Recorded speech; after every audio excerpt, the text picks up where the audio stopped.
Alors, je voulais parler aujourd'hui des sous-espaces de matrices diagonalisables. Imaginons qu'on soit sur un corps K et qu'on ait l'espace Mn de K. Là-dedans, je veux considérer, on veut connaître. Alors attention, on n'ira pas très très loin dans cette histoire parce que c'est quand même très délicat, très difficile. Je donnerai des sources un peu plus tard. On veut connaître les sous-espaces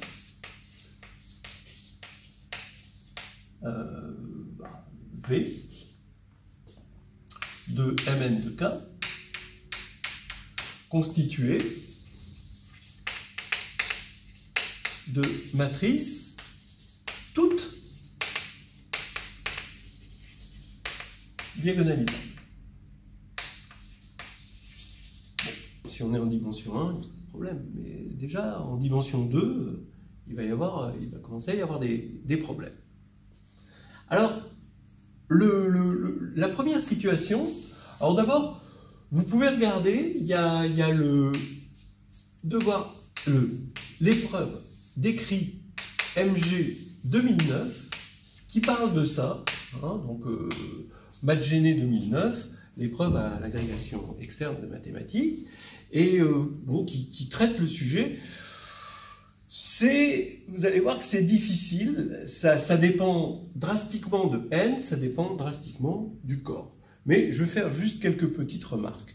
D'abord, qu'est-ce qui se passe sur C et pour n égale 2, tout simplement. On va juste regarder n égale 2. Donc, on va regarder dans M2 de C, et on va prouver la chose suivante. C'est un petit exercice assez sympathique que je propose. Si on va prendre, on a deux matrices AB dans M2 de C, et ce sous-espace est constitué de matrices toutes diagonalisables, alors A et B commutent.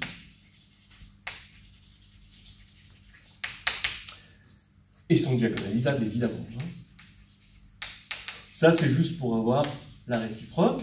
Donc, en fait, la réciproque est claire. Parce que si vous avez A et B diagonalisables, plus commutent,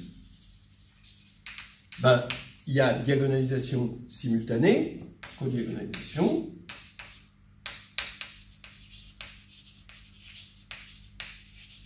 Et donc, lambda A plus mu B, par codiagonalisation, est diagonalisable.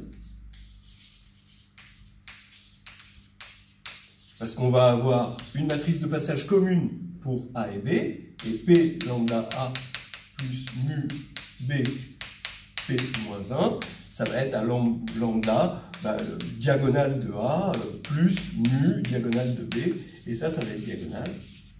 Donc, en fait, j'aurais pu introduire l'exercice par une analyse synthèse et dire, on a déjà ça, et maintenant la réciproque. Et là, pour n égale 2, déjà, vous allez voir, c'est quand même pas tout à fait évident. Alors, comment on va prendre le problème? Eh bien, on va dire la chose suivante, on prend A,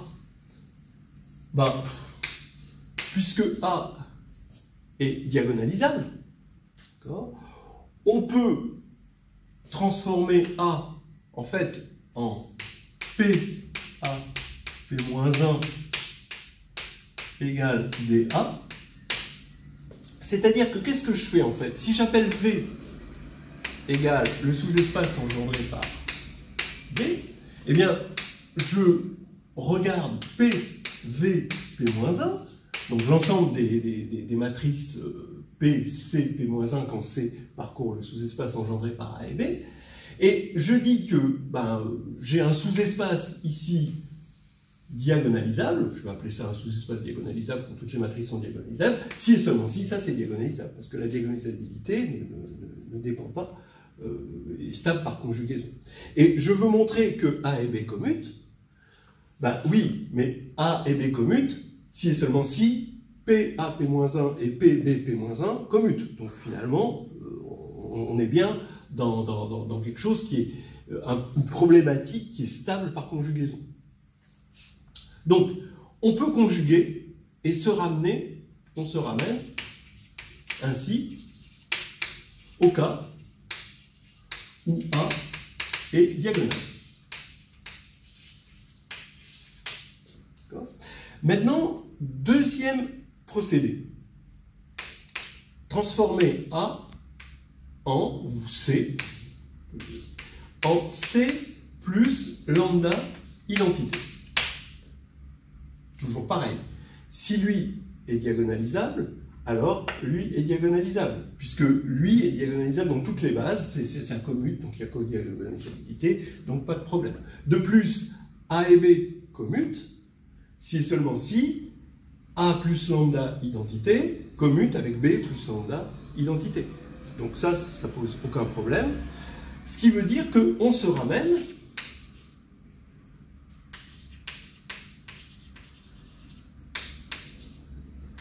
alors, quitte ici à avoir A égale lambda 0 mu, et ici mettre un moins, je vais mettre un moins ici, on se ramène au cas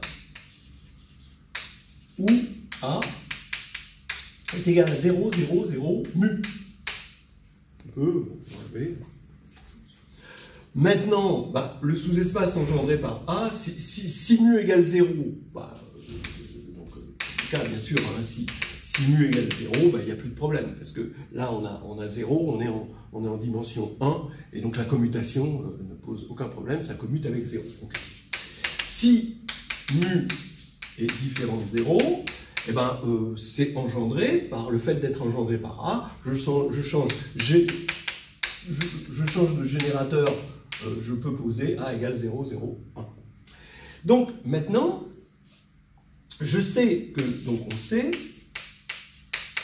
que, quel que soit, je vais l'appeler, nu, pour changer un peu, B plus nu A est diagonalisable. Ok? Donc je vais écrire B, A, B, C, D, et nu ici, donc ici j'ai ça, qui est diagonalisable. Alors, comment je vais interpréter le fait que ça, c'est toujours diagonalisable? Si les valeurs propres, on a dit qu'on était sur C, donc il y aura toujours des valeurs propres. Mais si il y a une valeur propre double, alors là, il va y avoir une information à tirer de là. Tant que les valeurs propres sont simples, il n'y a aucune information à tirer de la diagonalisabilité. Mais avec la valeur propre double, là, il y a une information. Donc, je vais m'intéresser au cas où il y a une valeur propre double. C'est-à-dire que je vais regarder le polynôme caractéristique, c'est degré 2, et je vais regarder le discriminant du polynôme caractéristique. Donc, juste un petit... On a x, y, z, t. Vous savez que le polynôme caractéristique, c'est x2 plus x plus t, x plus xt moins yz, donc le déterminant. Quel est le discriminant du polynôme caractéristique? C'est, donc là c'est qui? Eh ben c'est x plus t au carré moins 4 xt moins y. Et donc ça fait x moins t au carré, hein, parce que quand on veut faire ça, et plus 4yz.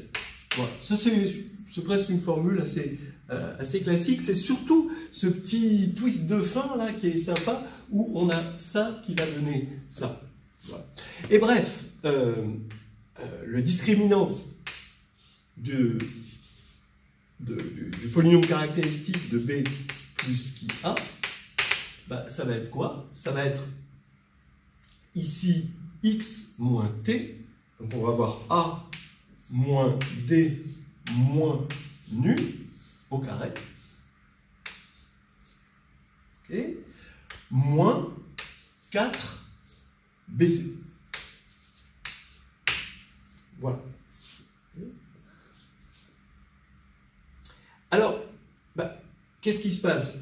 Je vois ici qu'il existe nu, d'accord, dans C, tel que delta est égal à 0, ce discriminant-là, parce que c'est une équation du second degré, et on est sur C, justement. Toute l'idée, c'est qu'on est sur C, on n'est pas sur R. Alors, maintenant, qu'est-ce qui va se passer? Bah oui, mais là ça va être bien, parce que A, B, pour ce nu-là, donc je vais l'appeler nu 0, hein, A, B, C, bon, il y en a deux, hein, mais c'est pas grave, je peux toujours en prendre un, ben, ça est d'une part diagonalisable, parce qu'on est dans un sous-espace de matrice diagonalisable, d'autre part avec une multiplicité. Mais comme c'est là où on se sert du fait qu'on a des matrices de 2, avoir une multiplicité, donc c'est avoir une multiplicité 2 forcément, et diagonalisable avec multiplicité 2, ça veut dire que c'est une matrice scalaire.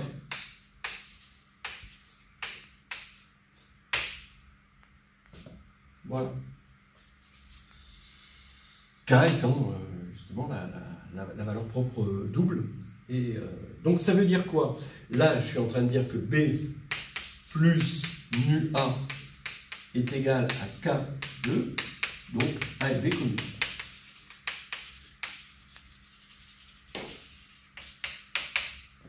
Voilà. C'est fini. Alors maintenant, on peut prolonger l'exercice. D'abord, il y a un prolongement si... Bon, en fait, là, ça devient difficile. Si n est égal à 3, et qu'on est sur C, vous voyez qu'il va falloir faire beaucoup plus de cas ici. On peut toujours enlever 0, mais il va nous rester 2 autres cas. Après, on peut toujours se débrouiller à enlever. Regardez quand même le problème de 2009, hein, en maths gêné, qui parle de ça, où il y a la partie 2, où on parle du cas n égale 3. Et vous allez voir, si vous regardez la correction, que le truc, c'est un pavé déjà pour n égale 3. Et ensuite, il y a le cas n quelconque. Alors, Olga Toski a montré au XXe siècle que en dimension quelconque sur n, c'était vrai, c'est-à-dire que, vous voyez, bon, là, j'ai pas conclu, j'aurais pu aller un petit peu plus loin que l'exercice, et dire, on a montré que pour n égale 2, tout sous-espace, en regardant, quitte à regarder les choses 2 par 2, tout sous-espace complètement diagonalisable de M2 de C est un sous-espace de matrice diagonalisable qui commute entre elles. Il y a une codiagonalisabilité. Donc ça, c'est obligé. Eh bien, ça reste vrai pour n quelconque, mais là, c'est vraiment assez difficile.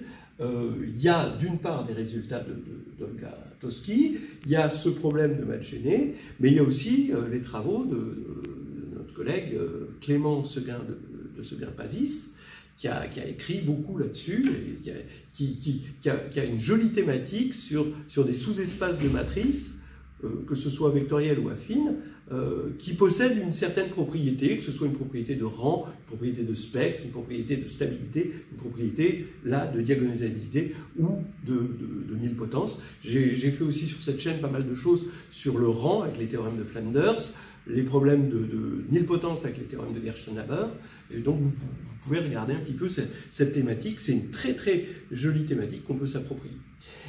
En tout cas, les problèmes peuvent être extrêmement difficiles, et là vous voyez sur C on a quelque chose de difficile. Maintenant ce que je vais vous montrer, c'est ce qui se passe sur R, parce que sur R il y a quelque chose de très très intéressant qui se passe,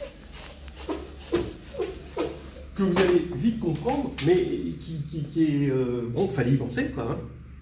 C'est que sur R, il y a un phénomène assez spécial.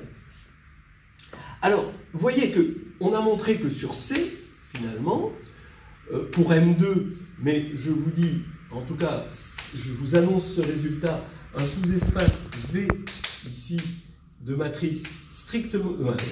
un sous-espace V de matrice complètement toute diagonalisable, comme par codiagonalisabilité, ça va être de dimension V inférieure ou égale à n, puisqu'on va se ramener à des diagonales, donc la dimension est inférieure ou égale à n, et bien sûr R,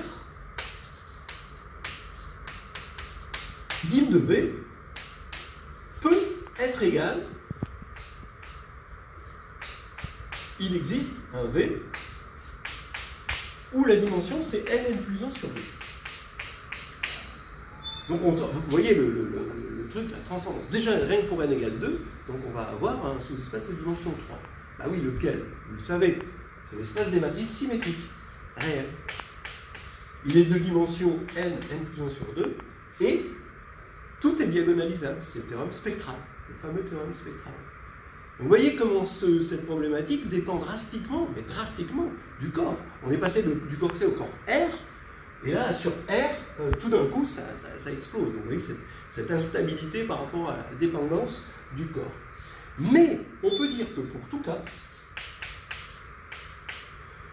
si on a un sous-espace de matrice toute diagonalisable, je vais l'écrire comme ça, vous avez compris, de Mn de K, alors la dimension de V est forcément inférieure ou égale à Nn plus 1 sur 2, ce qui fait que ça, c'est optimal.